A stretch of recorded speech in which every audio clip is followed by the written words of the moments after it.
So dear students, let's start NEET 2019 part 3. The question is, in which of the following device the eddy current effect is not used?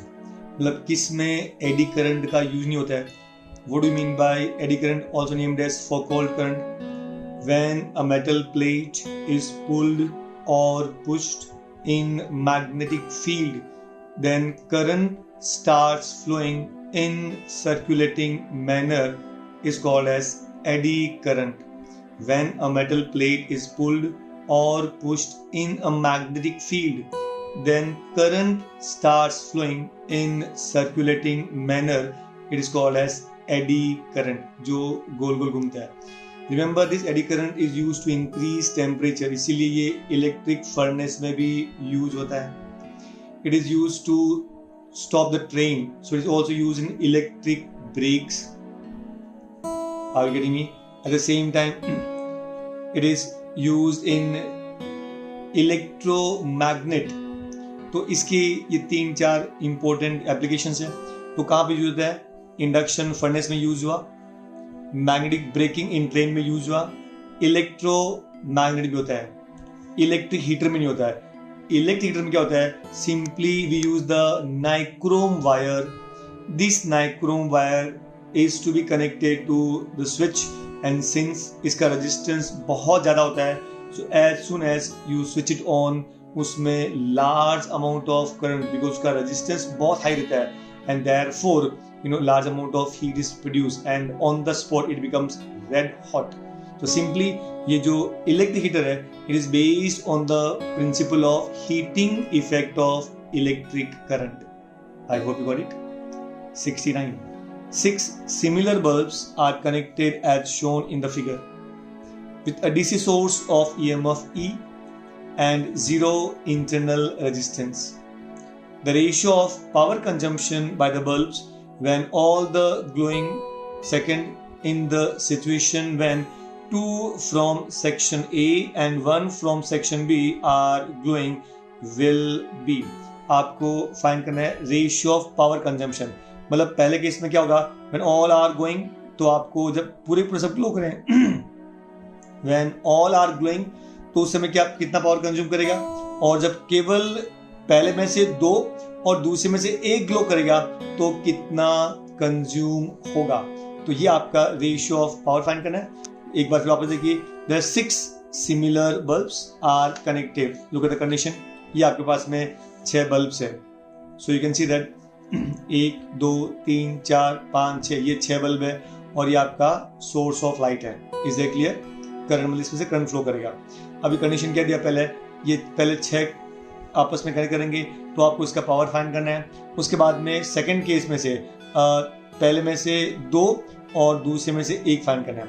तो सबसे पहले try to understand when all are glowing. तो वापस देखो ये situation है, सब glow करेंगे. तो ये 3 आपस में पैरेलल में है और ये इसके साथ में सेकंड वाले के साथ के अंदर ये सीरीज में. तो इसका मतलब ये तीनों पैरेलल में. मान लो इसका रेजिस्टेंस R है. So all 3 are in parallel.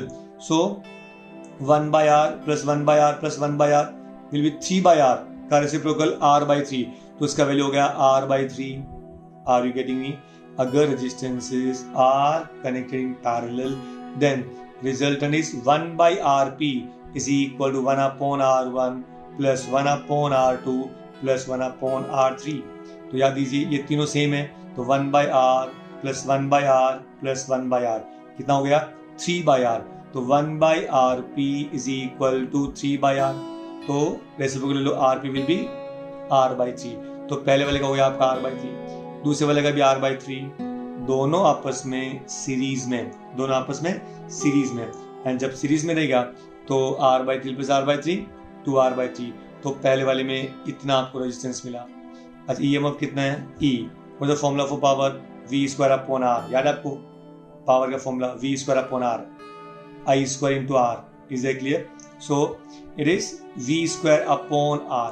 तो v मतलब यहाँ पे e दिया है तो e स्क्वायर अपॉन r कौन सा r इक्विवेलेंट, तो ये देखो कितना हो गया 2r/3, so we have e square divide by 2r/3, 3 will go up 3/2 e square by r, e square by r हो गया आपका पावर, उसको हम लिख देंगे पहले केस के अंदर p1 इक्वल टू 3/2 p, तो पहले वाले का हो गया 3/2 p।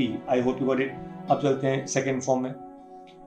सेकंड केस में क्या दिया है कि ये दोनों आपस में सीरीज में है और ये इसके साथ में पैरेलल में, ये दोनों आपस में सीरीज में और ये ये दोनों आपस में पैरेलल में और ये आपस में इसके साथ में सीरीज। तो पैरेलल में r और r का पैरेलल कितना हो गया r/2, r/2 प्लस r कितना हो गया आपका 3r/2, so equivalent resistance is 3r/2। Is that clear? अभी इसका सेकंड पावर निकालो, e square by r equivalent is 3r/2 is equal to, ये 2 ऊपर जाएगा 2/3 e square by r, e square by r is what p, ये होगा आपका 2/3p। तो पहले वाला कितना था 3/2p, दूसरा वाला कितना था 2/3p, इनका आपको रेशियो लेना पड़ेगा, तो इसको हमने यहाँ पे सोल्व कर दिया है। सो p1/p2, p1 कितना वापस देखो 3/2p, p2 कितना 2/3p, p gets cancel, it will go up, so 3 into 3 9/4। I hope you got it, पक्का। Now see please next part।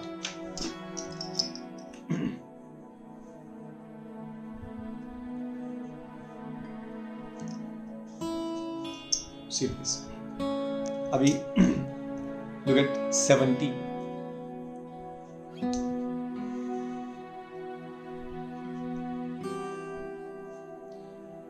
At a point A on the Earth's surface, the angle of dip delta is equal to 25 degree. At a point B on the Earth's surface, the angle of dip delta is minus 25 degree. We can interpret that, इससे आपको क्या मालूम पड़ता है कि एक अर्थ के एक जो सरफेस है वहाँ पे एंगल ऑफ डिप 25 डिग्री होता है और दूसरा -25 degree.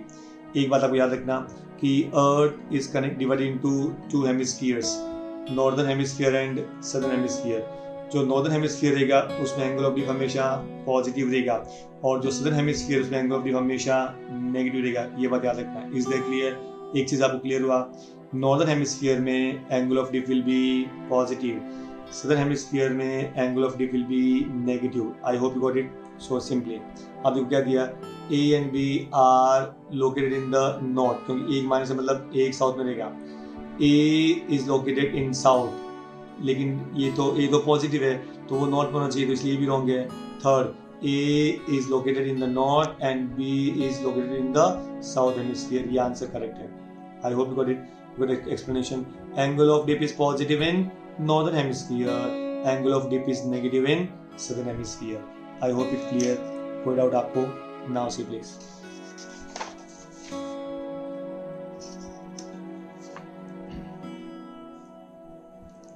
look at 71. A force F is equal to 20 plus 20y x on a particle in y direction, where F is in Newton and y is in meter. Work done by this force to move the particle from y equal to 0 to y equal to 1 meter will be। ये आपको force दिया है and अब आपको work done करना है to move a particle from 0 to 1, ये आपको दिया है लिमिट्स। तो डिस्प्लेसमेंट कहाँ से होगा 0 से 1। What do mean by work done? Force into displacement. So work done equal to integration of f into dy। लेकिन कंडीशन क्या दिया, जो डिस्प्लेसमेंट है it is from y1 to y2। Is that clear? अच्छा, y1 का value दिया है from 0 कहाँ तक 1 तक। और what is the formula for force का formula 20 plus 10y into dy। Formula क्या है 20 plus 10y into dy, ये फोर्स का फॉर्मूला है।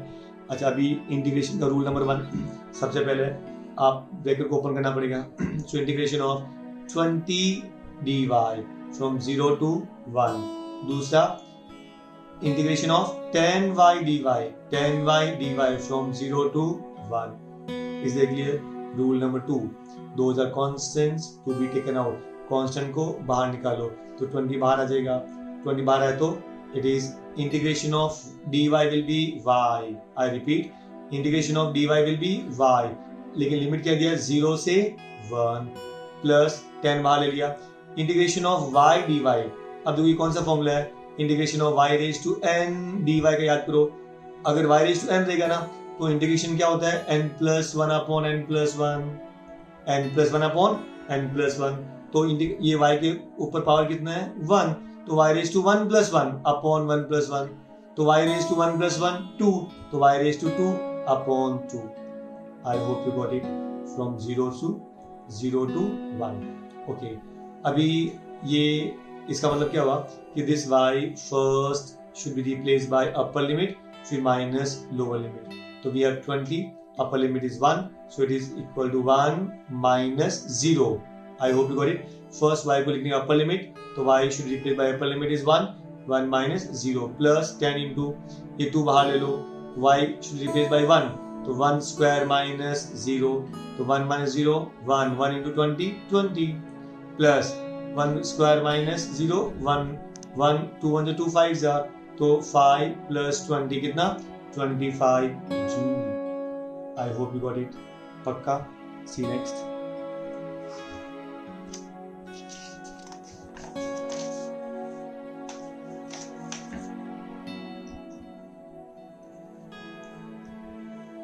Now see this. Pick the wrong answer in context with rainbow. Rainbow के हिसाब से कौन सा रॉन्ग आंसर है? आपको रॉन्ग आंसर चाहिए. सबसे पहले what's a rainbow? Rainbow is a spectrum of 7 colours. Rainbow is a spectrum of 7 colours observe during the rain और just after the rain. Rainbow is a spectrum of 7 colours observed during the rain or just after the rain due to presence of water droplets. Due to presence of water droplets in the atmosphere.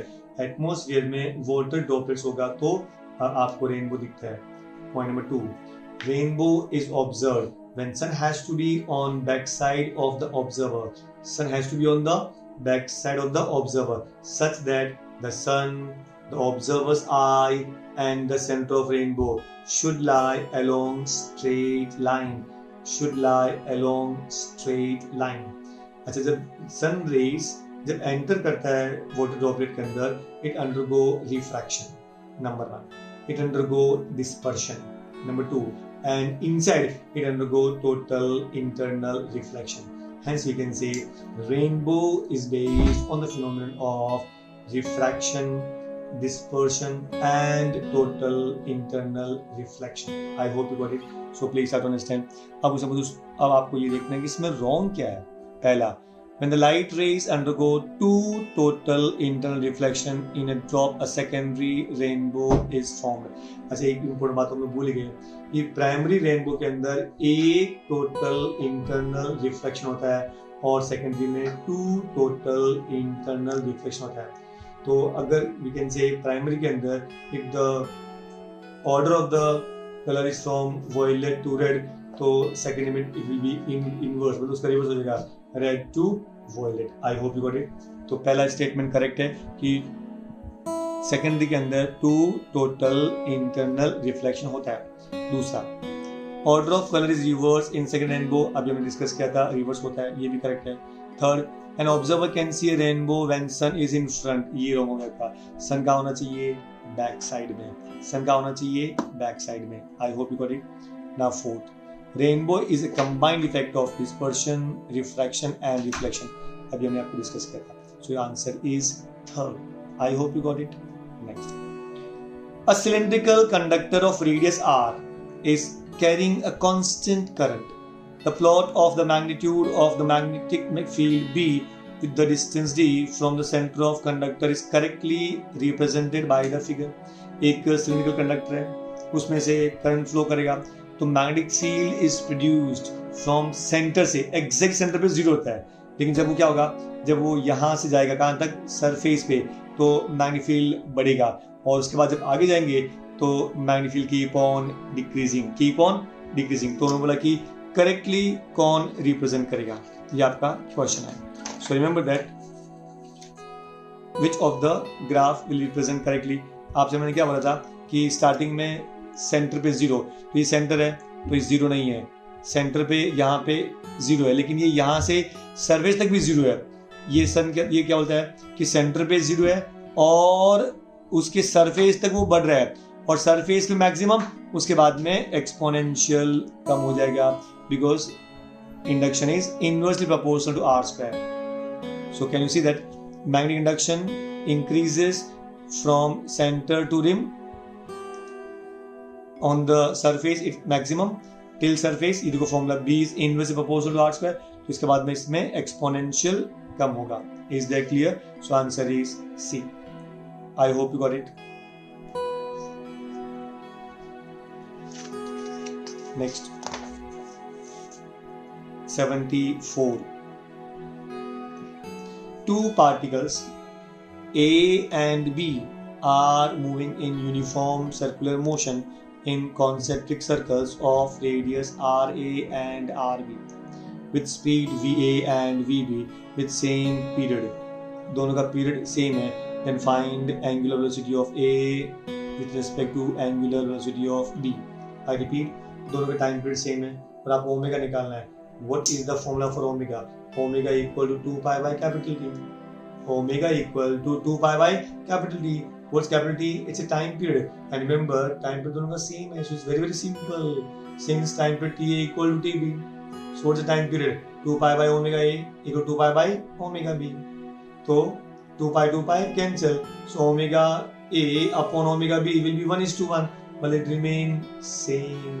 It remains same. So ratio will be 1:1. I hope you got it. Ratio will be 1:1. कोई doubt आपको?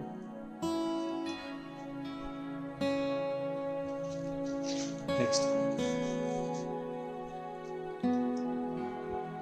अभी 75. Two similar thin equiconvex lenses. Equiconvex मतलब दोनों double convex है और दोनों का radius of curvature same है, इसलिए they are इक्विकॉन्वेक्स।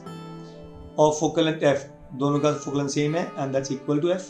Are kept coaxially in contact, ऐसा वो आपस में कोएक्सियली कांटेक्ट के अंदर है। And f equivalent is f1, दोनों का जो इक्विवेलेंट फोकल लेंथ है वो f1 है। When the space between them is filled with glycerine, अब इन दोनों के बीच में आपको ग्लिसरीन भरना है। अच्छा, कंडीशन ये है कि वो ग्लिसरीन का म्यू भी उतना ही है जितना इन पर्टिकुलर ग्लास का है। इसका मतलब क्या हुआ? इसका मतलब ये हुआ कि यहाँ से यहाँ तक पूरा ग्लास लेगा, तो देखो आपने कैसे किया कि यहाँ से यहाँ तक पूरा एक ही मटेरियल है, तो जब एक ही मटेरियल है इसका मतलब it is nothing but what, it is the same focal length, मतलब ये एक ही कॉन्वेक्स लेंस हो गया। यहाँ पे दो था, तो जब दो रहेगा तो what is F equivalent 1/f plus 1/f, is that clear? 2/f, तो इक्विवेलेंट का होगा उल्टा कर दो, f1 will be equal to f/2, तो resultant focal length is f/2। Is that clear? यहाँ पे मैंने क्या बोला कि जब आपने ग्लिसरीन फिल कर दिया तो ये पूरा एक ही हो गया, और इसका मतलब क्या हुआ, अभी आपके पास में एक सरफेस ये है और दूसरा सरफेस ये है, इसका मतलब it is nothing but what, only one convex lens, and therefore f2 will be equal to f, f2 will be equal to f। अब इसको डिवाइड कर दो, f1/f2, f/2 upon f, f cancel, it is 1/2। I hope it's clear. कोई doubt आपको? पक्का? Serious?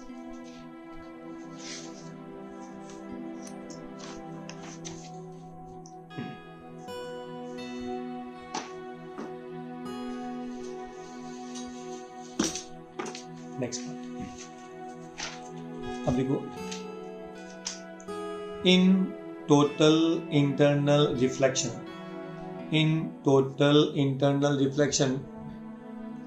when I is equal to IC, angle of incidence is equal to critical angle. For the pair of media in contact, what will be angle of refraction? Question ये जब angle of incidence is equal to critical angle तो angle of refraction क्या होता है? Look at this diagram. When a ray of light traveling from denser medium to rarer medium. Look at the definition, please. When a ray of light is traveling from denser medium to rarer medium, the angle of incidence at which angle of refraction becomes 90 degree, then this angle of incidence is called as critical angle. I repeat, जिस angle of incidence पर angle of refraction 90 होता है उस angle of incidence को हम क्या बोलते हैं? Critical angle. क्या बोलेंगे? Critical angle. I hope you got it. अब उसका उल्टा, अगर angle of incidence critical angle के बराबर है इसका मतलब angle of refraction will be 90 degree. I hope you got it. तो ये आपका answer will be 90 degree. 77. Two parallel infinite line charge densities lambda coulomb per meter and minus lambda coulomb per meter are placed at a distance of 2r. In free space. What is the electric field midway between the two line charges? दो line charge के middle में electric field कितना होगा? अगर दो line charge है, एक का चार्ज है पॉजिटिव चार्ज है प्लस लैम्डा मतलब पॉजिटिव चार्ज, दूसरा वाला negative charge. Is that clear? And electric field is always directed from positive charge to negative charge. Is that clear? दो मेटल प्लेट्स है. So now see please which are the two metal plates. ये आपके पास दो metal plates है और इस metal plates के अंदर you observe that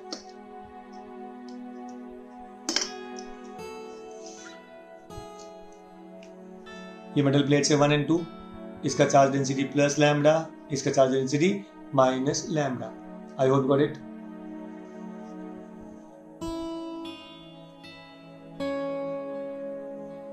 plus lambda है minus lambda. Then resultant intensity E1 bar plus E2 bar, क्योंकि ये इंटेंसिटी भी पॉजिटिव चार्ज से नेगेटिव चार्ज की तरफ है और दूसरा वाला भी पॉजिटिव से नेगेटिव तरफ है, तो दोनों एक ही तरफ है. इसका मतलब क्या हुआ? They will be added. So we can say E1 bar plus E2 बार. तो पहले वाले का चार्ज डेंसिटी प्लस है तो it's 1/2 pi epsilon 0 lambda by r, और दूसरे वाले का भी 1/2 pi epsilon not into lambda by r. तो resultant will be equal to sum of these two because both the intensities are in the same direction. So they will be added. इसलिए दोनों आपस में ऐड हो रहा है. So it will be 1/2 plus 1/2 1. It's lambda by pi epsilon 0 r Newton per coulomb. I hope you got it. So the next question. For a p-type semiconductor, which statement is true? So you know that what do you mean by p-type semiconductor and n-type semiconductor? When any semiconductor is doped with pentavalent impurities such as phosphorus,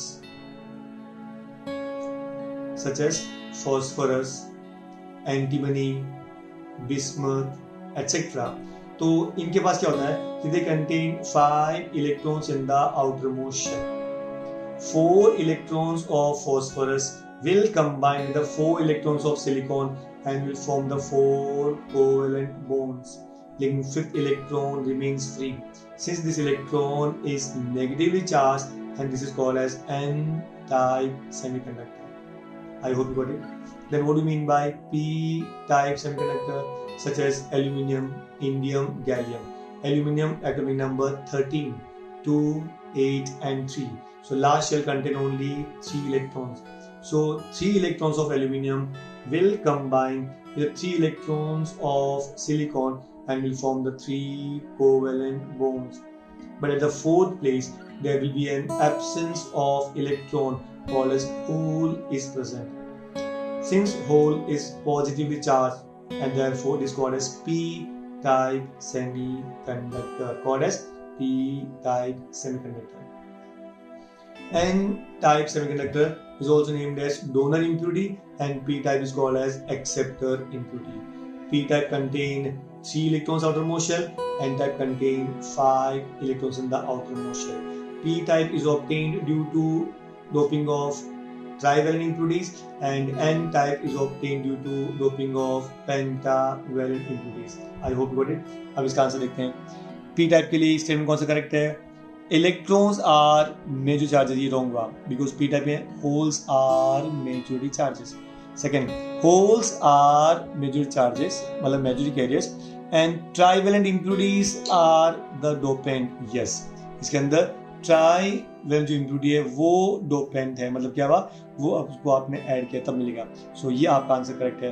holes are the majority charges and the trivalent impurities are the dopants. I hope you got it. Next, holes. अच्छा, आपको समझ answer is second. I hope you got it.